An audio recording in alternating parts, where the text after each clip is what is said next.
How to turn off caller ID on iPhone.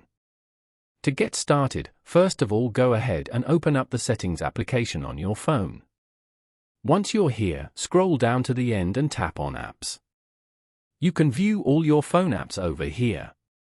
Then, scroll down the main list to find and tap on Phone. On the phone settings screen, scroll down to the Calls section. Within this section, locate and tap on the Show My Caller ID option. Caller ID identifies an incoming caller by name and phone number. Now, turn off the switch if it's turned on. Your phone number will not be visible when they make calls. This way, you can enhance your overall privacy. Following these steps, you can easily turn off caller ID on an iPhone. Thank you for watching. Please leave a like if this tutorial helped you, or leave a comment below if you have any questions related to the video.